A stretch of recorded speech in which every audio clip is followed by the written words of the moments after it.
All right, we are live. There we go. Hey, you guys, my name is Donovan Sadiq again.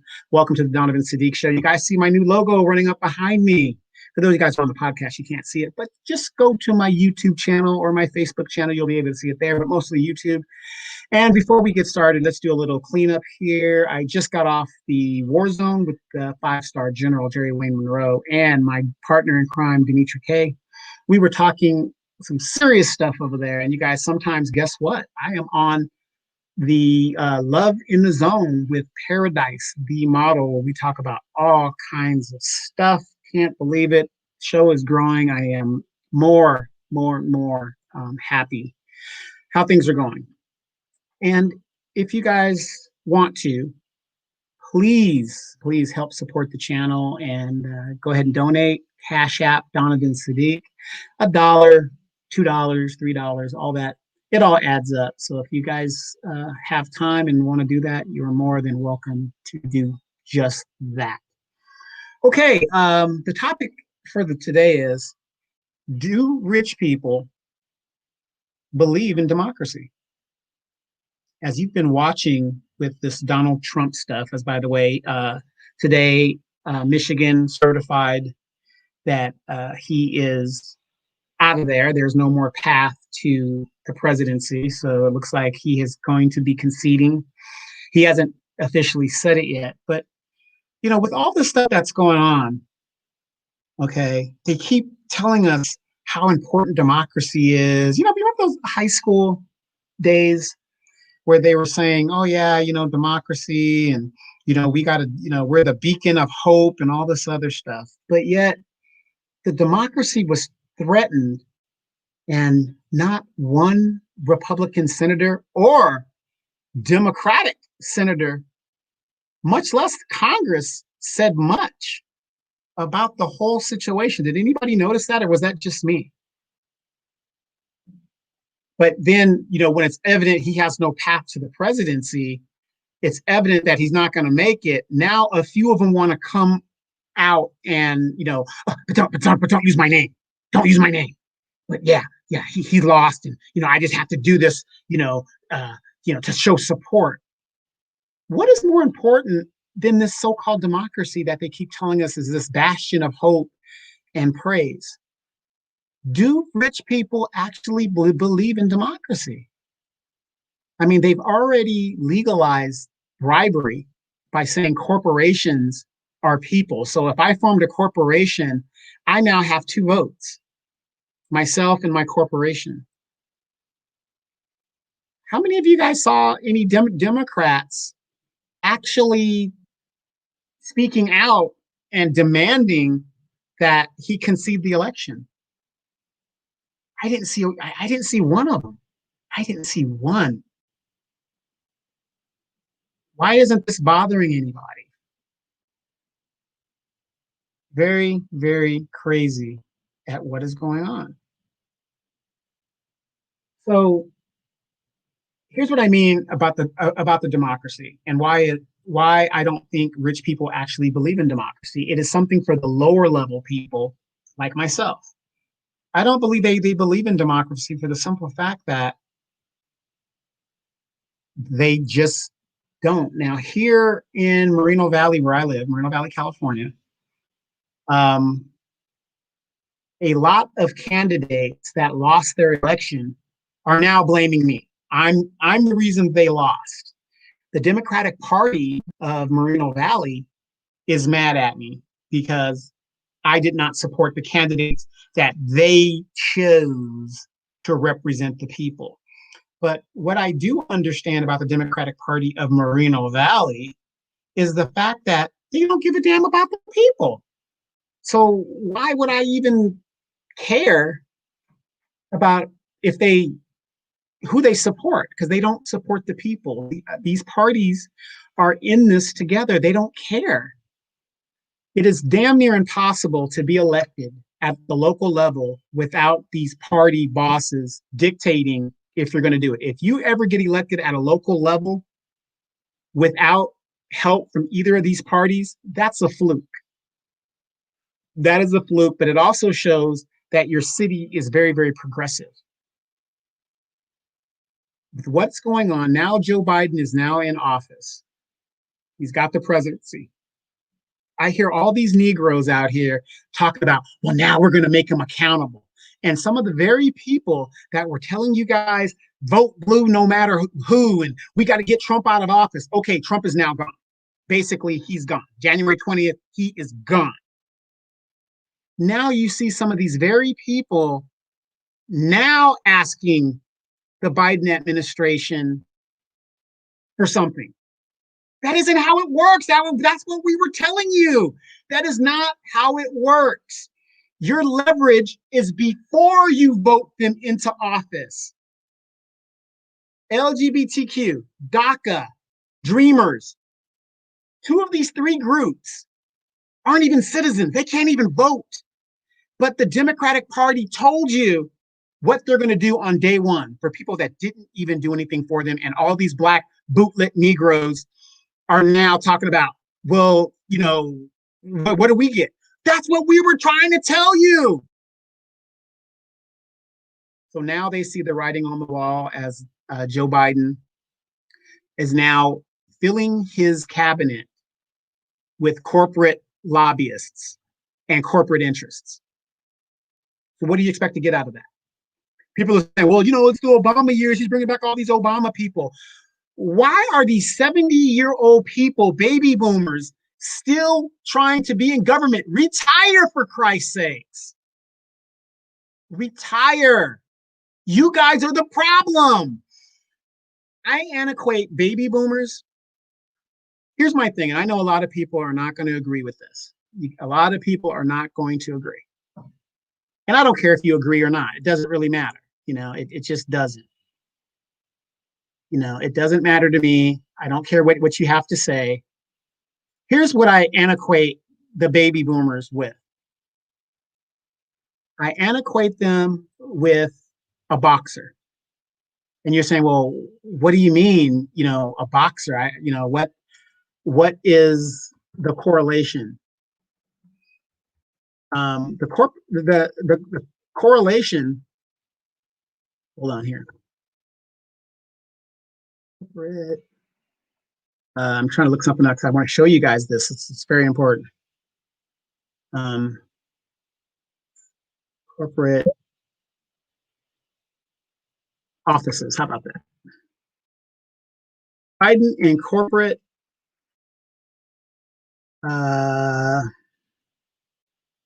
cabinet positions. How about that? Okay, what happens to a boxer when you know they fight past their prime? Anybody think about Muhammad Ali when he fought past his prime. You know, he should have hung him up and, you know, walked away. Evander Holyfield should have hung him up, walked away. Sugar Ray Leonard, same thing. I'm talking recent people, you know. They just kept fighting until it was like an event. Mike Tyson fought until it was, you know, it was just, he was getting knocked out by bums of the week, you know. That's how I antiquate baby boomers with people like of that ilk, okay? So I'm going to share with you guys real quick, if you guys are watching on the video chat, this thing here. Biden picks Blinken, Mayorkas, Sullivan for key cabinet positions, okay? President-elect Joe Biden on Monday announced a number of key cabinet appointments, including Antony Blinken as Secretary of State, Alejandro Mayorkas as Secretary of Homeland Security. Wow, a Hispanic. Okay, that's historic. He's the first. Isn't it historic? He's the first. So what? So what? As Secretary of Homeland Security, and Avril Haines to serve as the first woman to lead the intelligence community, among other positions. Well, isn't there a lady in the CIA that leads right now? But that's just me talking. Biden on Monday also announced former Secretary of State, once again, these people keep coming back, John Kerry as Special President Envoy for Climate and will sit on the National Security Council. Same people. When he was Secretary of State, he sat on the Security Council. The first team that the NSC will include on an official dedicated to climate change. Kerry's position is not a cabinet post. But, might as well be. He's getting paid by tax dollars, right? Biden also announced that Jake Sullivan will serve as White House National Security Advisor, making him one of the youngest people to serve in the role in decades. And Linda Thomas Greenfield, who will be nominated as United Nations Ambassador, will be a cabinet position in the Biden administration. We have no time to lose when it comes to our national security and foreign policy. I need a team ready on day one to help me reclaim America's seat at the head of the table, rally the world to meet the biggest challenges we face, and advance our security, prosperity, and values. This is the crux of that team, Biden said in a statement. These individuals are equally as experienced and crisis tested as they are innovative and imaginative.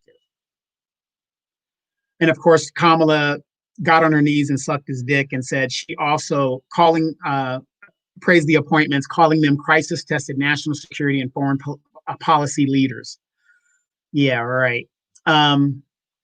This is, this is what happens to these baby boomers. They don't know when to quit. These people are in their 70s. I'm the son of baby boomers. I'm the son of baby boomers. And my generation isn't even in leadership. And the ones that are have sold out. So let me read you guys this from Politico real quick. Now, if you can see the video, look at some of these faces. Some of these faces are either they've lost their seats or they're bringing them in. And Biden is bringing in his Republican buddies as well. Susan Rice, the neocon that has slavery going on in Libya. You want to bring her in? The idiot that lost his seat, the senator that lost his seat in Alabama, you're going to give him a job? Pete Buttigieg, whatever. Him too? All these people that bow down? This is what we've come to? It's just sad. It's just sad. And I want to show you guys this right here. Man, I don't know what these people are expecting.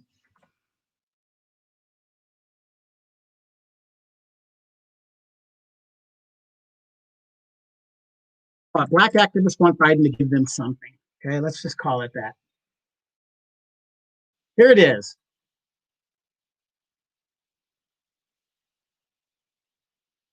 Here it is right here. And this is from the Hill. It was written 5 days ago. Biden must look to executive action to fulfill vow to Black Americans. He didn't promise Negroes anything. What are they talking about? President-elect Joe Biden vowed in a public address the night he was projected as the nation's next president to have Black Americans back. What does that mean? You stood by me, I'm going to stand by you. That's what he's going to do. Just stand there, thanking them for overwhelmingly voting for him instead of President Trump. While exit polls show Trump won a higher percentage of the Black vote in 2020 than in 2016, by sheer numbers, no racial voting bloc supported the former vice president more staunchly.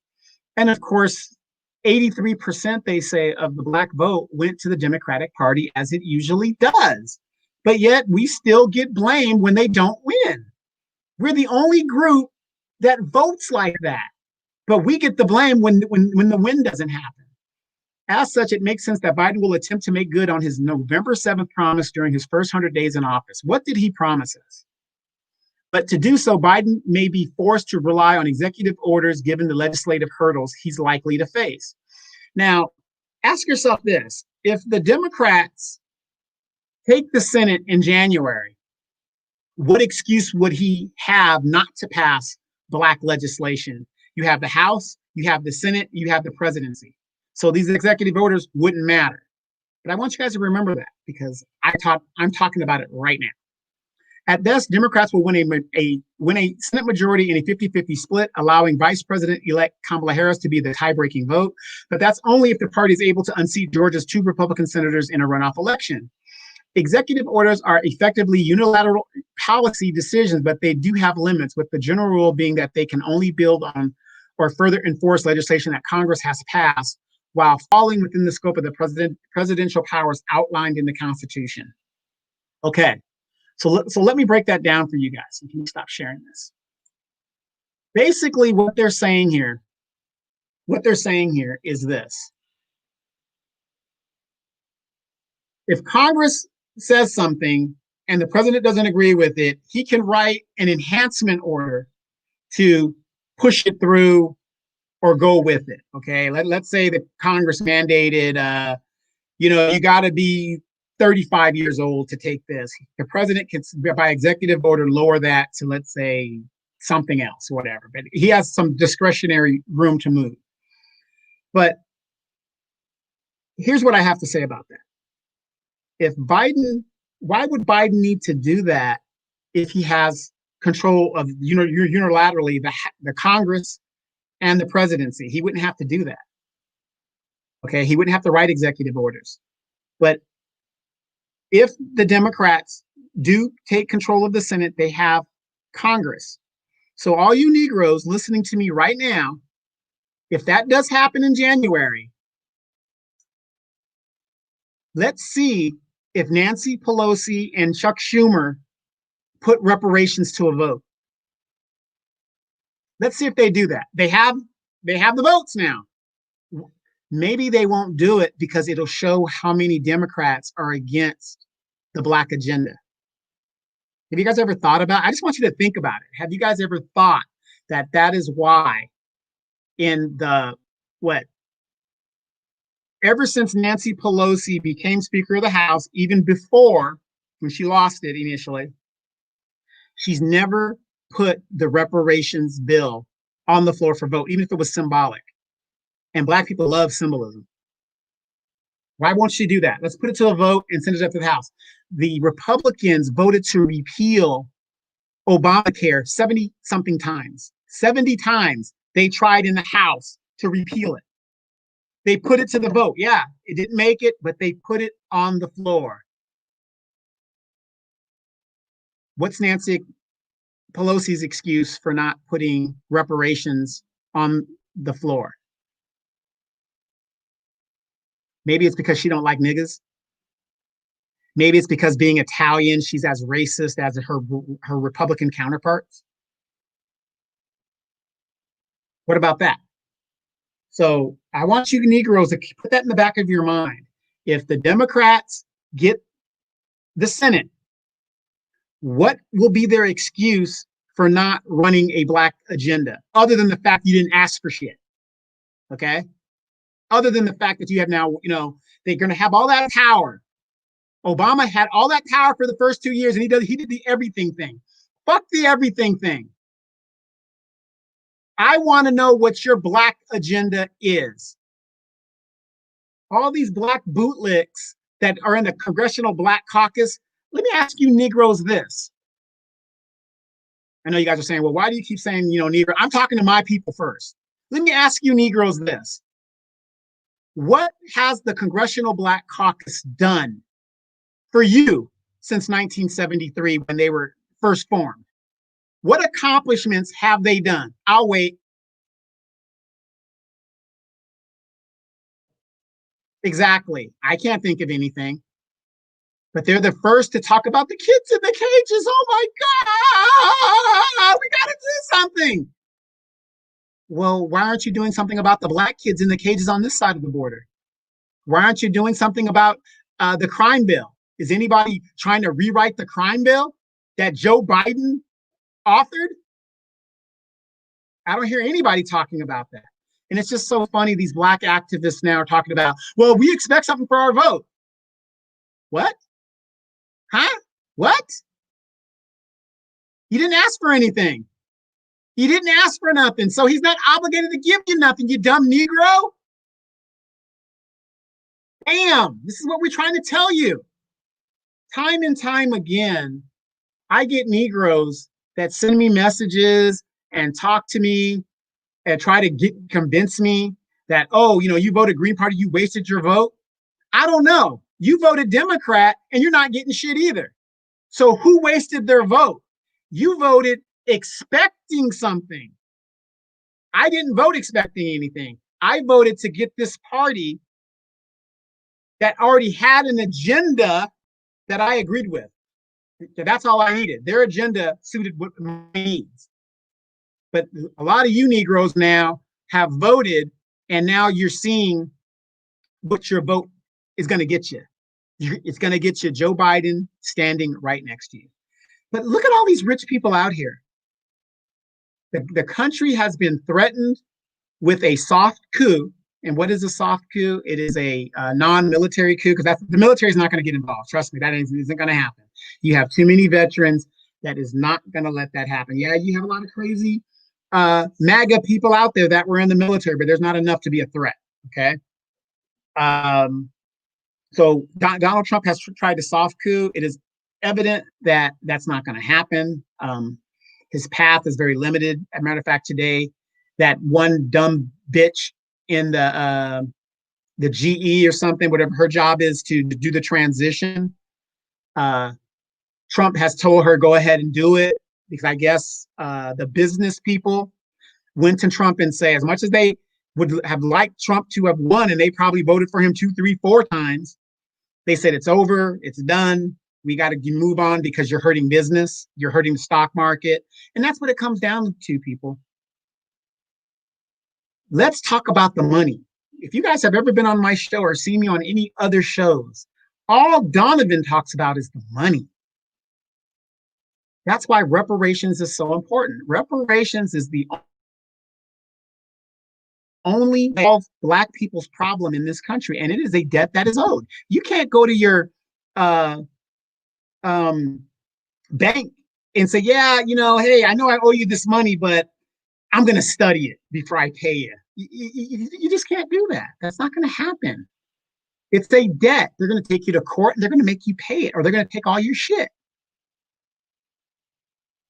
So reparations is a debt that is owed to Black people. No, I'm not going to walk away and just say, well, I'm going to forget it. It'll never happen. Reparations happens here in California. It's signed into law here in the state of California, but yet people keep saying, oh, reparations will never happen. It happened. People said there will never be a Black president. It happened, even though Obama is the most outward-looking Black president, because his actions show that he ain't Black. But he looks Black. He has Black skin. How many of you guys know that the first actual Black president in the modern day was Dwight Eisenhower, one of the greatest generals America has ever produced, other than MacArthur? I believe MacArthur was the greatest general we've ever produced in this country. But who was his lieutenant? Eisenhower. You say, well, that's bullshit. Eisenhower was no damn Negro. Go look at Eisenhower's mother and go look up her birth certificate. You will see on her birth certificate, she is listed as a mulatto. Now, I'm from Louisiana. I was born in Louisiana. I'm from California, but I was born in Louisiana. A mulatto is a woman of mixed race, Black and white. So the rule in the United States is 1 drop of blood. So if Eisenhower's mother was a mulatto, if you look at pictures of her, she does look like a mulatto. That would make Eisenhower Black. So there you have it. Oh, there was a lot of presidents that had Black blood in them and all that other stuff, and the mixing and yeah. We're talking about the modern time. Okay, we're talking about modern. Okay, it's just amazing to me how many people just don't do their homework. They just don't do it. So, anyway, do rich people believe in democracy? I don't believe they do. When this country was first formed, a lot of what they called at the time loyalists were not for going against England, because a lot of them were reaping great benefits here, and they were of the nobility, and they were the New World's nobility. So they weren't for rebelling against England. Look at the French Revolution. The rich people were so rich there, and the people were so poor that eventually the poor people rose up and murdered all the rich people. They don't believe in freedom. That's why it is so scary that what Donald Trump attempted to do, and not one senator of his own party stood up. Carl Bernstein put out a list of, I think, 20 Republican senators that talk shit behind the scenes, but in public, they didn't say a word. That is very troubling. You see democracy being threatened. These are elected leaders, servants. I got to stop saying leader. They are elected servants. You see the Constitution is being challenged, and they did nothing about it. And they are obligated by their oath to uphold the Constitution, and they did nothing about it. But yet, let this country be attacked under suspicious circumstances. They're sending our children, myself, and others like myself, overseas to fight in the defense of the Constitution and the common good. But right here, with a crisis going on here in the United States, not one Republican, much less Democrat, servant stepped up and pointed all this shit out. You got MAGA people that still believe Donald Trump won, even though there's no evidence. No evidence. Every time he's gone into court over 30 times, no evidence has been produced. Zero. This country is so divided. Nobody is for the common. And the reason why this country is so divided, we have a team mentality. My team's better than your team. I want to be on the winning team, winners and losers, instead of being the common good. I am a recovering Democrat. I'm a recovering Democrat. I know you guys are saying, well, what does that mean? That a recovering Democrat is similar to a recovering alcoholic. And, a recovering alcoholic has a problem with alcohol. They can't be around it. It's really bad for them, things like that. Now, a recovering Democrat's the same way. Like, I was a Democrat for a long time because my parents were Democrats. And, the Democrats were supposed to be for the working man and all this other bullshit they keep telling us, right? I found out that the Democratic Party wasn't good for me. I mean, it was terrible for me. So in my recovery, I have to stay away from the Democrats. As much as I long to help and do, no, can't do it. It's really, really bad for me. I can't be a Democrat. I can't do it. I just found out that they don't care about me. They don't care about my people. All they care about, like I've said about both of these organizations, Democrat or Republican, there is no difference. They get their money from the same exact sources.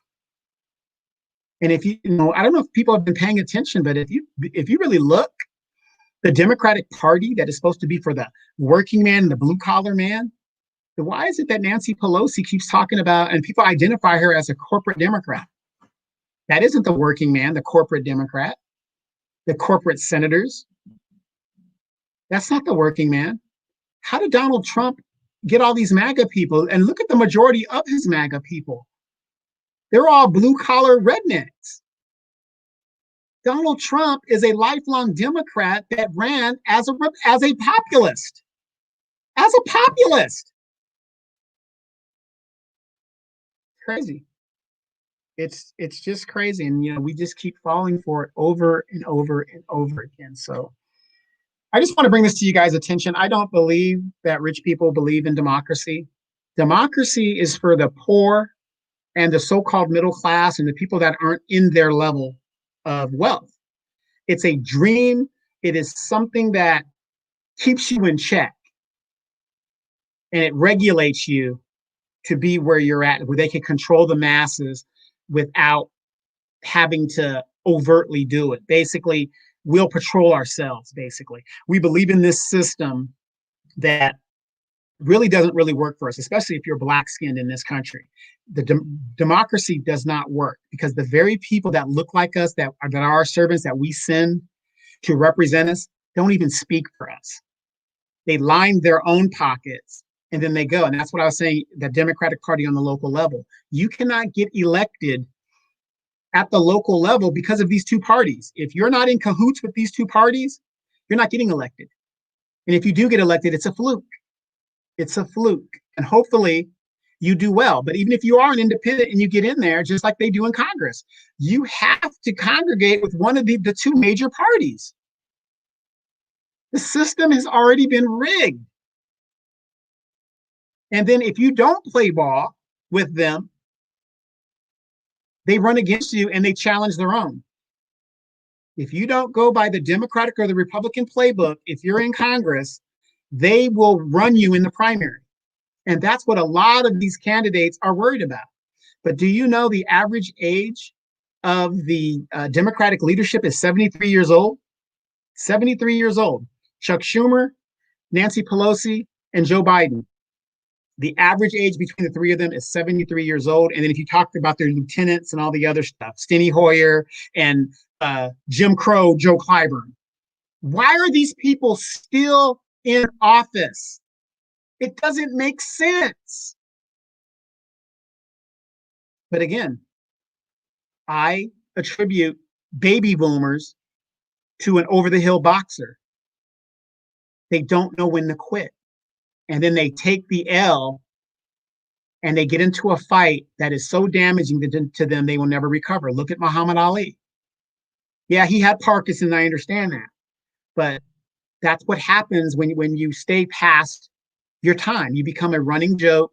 And let's be honest, you guys, if you have a parent like I have parents that are baby boomers, you're not going to change them.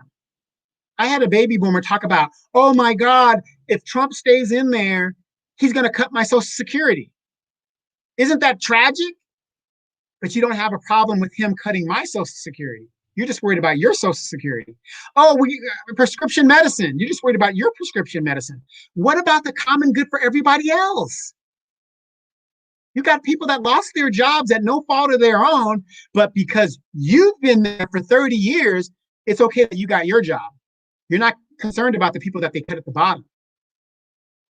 But we're supposed to be up and championing you, but you don't want to champion us. You're not going to change these people's minds. You're just not. Baby boomers, my parents' generation, to them, progress was to eat at the white man's restaurant and to eat the white man's food and to take a shit next to a white man. To them, that was progress. To them, getting a government job, you made it. That was progress to them.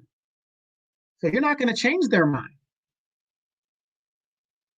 And then they wonder why the grandkids are so far left while they stay to the right in the Democratic Party. And usually as you get older, you get more conservative.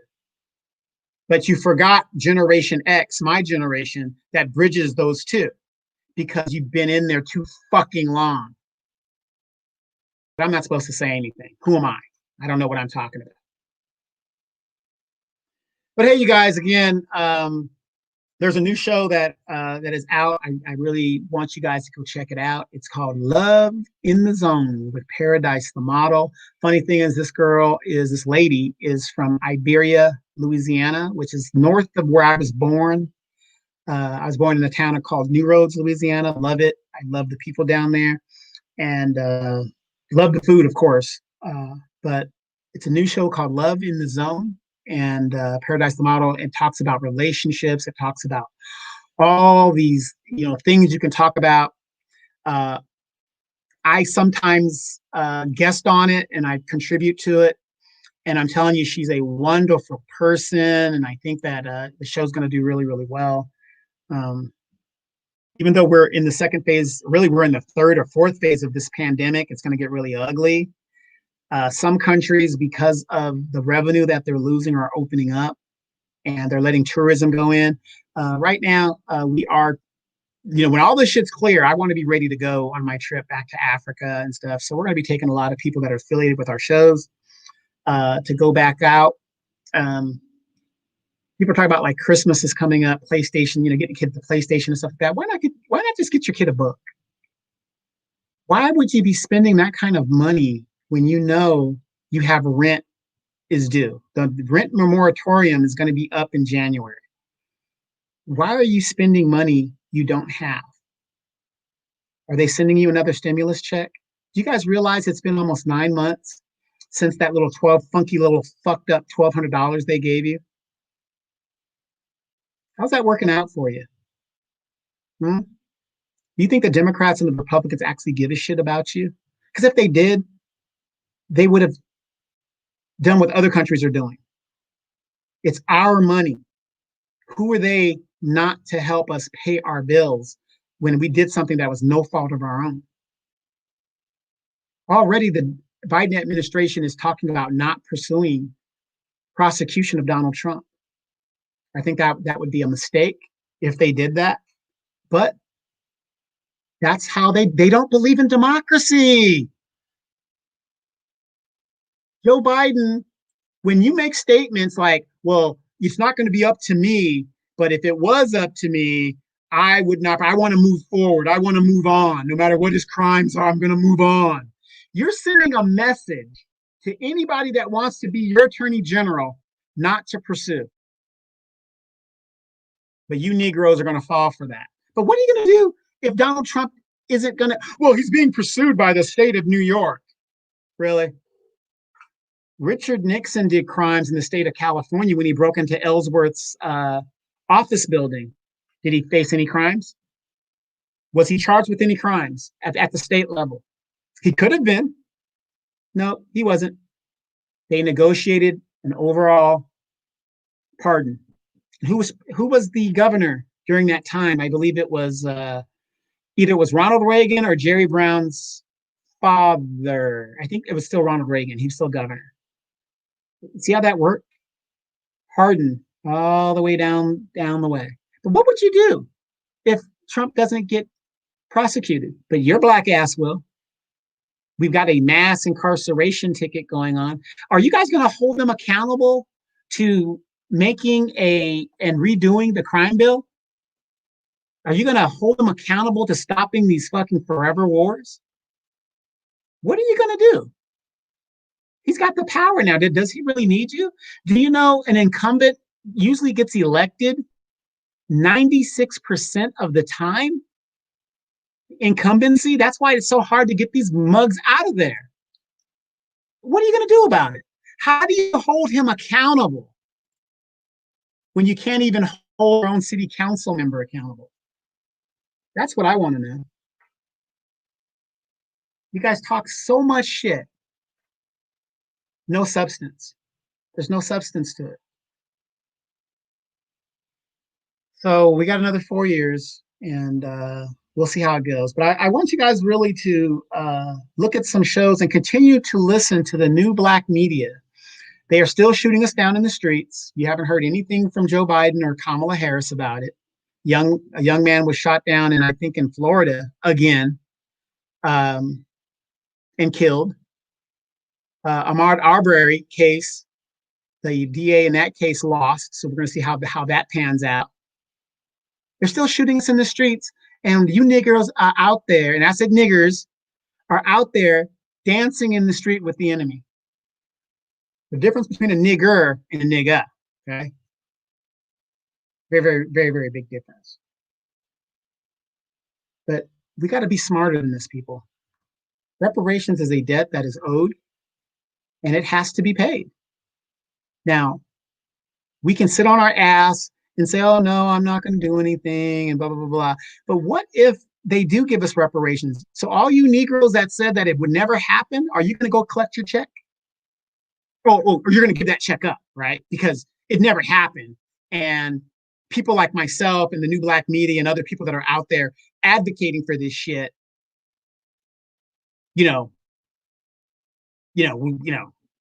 just going to give it up because, you didn't fight for it. So, your integrity and your honor prevents you from collecting, right? But if our advocacy could get you a check, why are you fighting so damn hard to stop us from doing so? Lunacy. Only in the black community. Only in the black community. When I see a 54-year-old black woman with blue hair, lunacy. Crazy. The only thing that's going to solve black people's problem is money that is owed to us. Give us our money and we will do like the Asians, and we won't give a shit who gets elected, who doesn't get elected, because money talks in this country. You can't do nothing without money in this country. When are you Negroes going to understand that? You guys buy 300 goddamn dollars worth of Jordans, $400 worth of weed, 90 to $120 worth of nails once or twice a month, whatever you do it. You can't do that shit if you ain't got no damn money. Good Lord. How many times do I got to say it? So anyway, guys, don't forget to check out Unapologetic. That's another one of my podcasts. But you guys are listening to the Donovan Sadiq Show. And I just want you guys to really start thinking, because after this 4-year term is up, maybe a lot of you Negroes will learn. We'll learn from this experience. Oh, well, 4 more years of, wasn't it the 4 years of Obama that brought and rose a person like Trump? Didn't that bring the racism straight out? 4 years of Obama? Isn't that when all the shooting of Black people really started coming to the forefront? The racism came out, and you guys want to go back to 4 years of that? Didn't do nothing for Black people? That didn't, think about what I just said. 4 years of nothing for Black people in 8 years of Obama. And you want to go back to that. He didn't do nothing for you, and you want to go back to an administration that didn't do anything for you. Lunacy. I mean, this is some scary shit. I am scared. But yet you guys are going to fight against your own people. There are many roads to a destination. You had a Malcolm, you had a Martin, and you had the Black Panthers, you had all these other groups, the Urban League and stuff like that. White folks, establishment had to pick one. Guess who they picked? All of those groups are trying to get to the same destination. So why the fuck are you fighting so damn hard against the other groups? You guys do you, and let us do us, and we'll see you at the destination. Think about that. You might not agree with me or all these other groups out here, but we're doing something. What are you doing? You're doing master's bidding by fighting us. We look just like you, and you fight harder than they do. I have a slew of Republican and MAGA friends that I grew up with and that are friends with me. Never has any of them, and I can say this, said anything that I said was wrong. We get in heated debates, but they never said I was wrong. Their thing is, good luck with that. You need votes to do that, Donovan. You need this to do that, Donovan. But they never said I was wrong, because they know as long as we're divided, nothing's ever going to happen. They're safe. And they know you're going to do the job for them. They don't have to say anything. So stop fighting your own kind, you dumbasses. The kids in the cages. What about the Negroes that are locked up right now and are still locked up from the 90s? Why aren't you crying for them? But you're going to get Uncle Joe to the White House. Dumb, dumb, dumb. See you next week on the podcast. But that's the lunacy of Black people. That is our lunacy. And we continue to do it to this very day. Hey, you guys, it's been a great time. I know I haven't been on this as much as I have, but you guys can check me out on the War Zone Monday through Friday, 7 p.m. Central Standard Time, 5 p.m. Pacific Standard Time. You'll see me on there. I'm also on the Demetri K Show on Sundays, 3 p.m. Pacific. 3 p.m. Pacific Standard Time, 5 p.m. Central Standard Time. That'll be on the Demetri K Show. And then I'm also on Free Flow Fridays with Demetri K. And we usually do that at 2 o'clock. Yeah, it's 2 o'clock. No, 1 o'clock on Fridays. We do it at 1 o'clock on Fridays. And we talk about a lot of great subjects and stuff. So, but hey, you guys, it's Thanksgiving week. You guys, please wash your hands. Please do not congregate. I know everybody's getting tired and you don't want to just be in this pandemic, but guess what? If you're going to be meeting with your family, it's just going to last that much longer. And you can kiss Big Mama goodbye and all the loved ones that you don't know what's going on. This thing is mutating so fast, it's ridiculous. We'll never get out of it, you guys. But again, you got any questions, comments, please feel free to contact me. I'm not against other people's ideas and what's going on. I really like to have good conversation if you know what the hell you're talking about. One thing that really killed me was you talk to these Negro Biden supporters and they talk about, oh, the pandemic is the most important issue affecting Black people. What? What did you say? So white supremacy isn't the issue. It's the pandemic. Negro, go somewhere with that bullshit. Go somewhere with that bullshit. But hey, if you guys feel the thought, I'd really appreciate it to support the channel and support my other channels that I do. Please feel free to drop some money in the Cash App. $1 will do. Every little bit counts. It doesn't hurt. And I'm going to tell you guys, continue to educate yourselves and listen to the new Black media. You're not going to hear stories that affect us from the national media because they don't give a damn about you. The Democratic Party doesn't give a damn about you. The Republican Party doesn't give a damn about you. We have to save ourselves. I'm Donovan Sadiq. You guys, thank you for tuning in to the Donovan Sadiq Show. We'll see you guys again next week.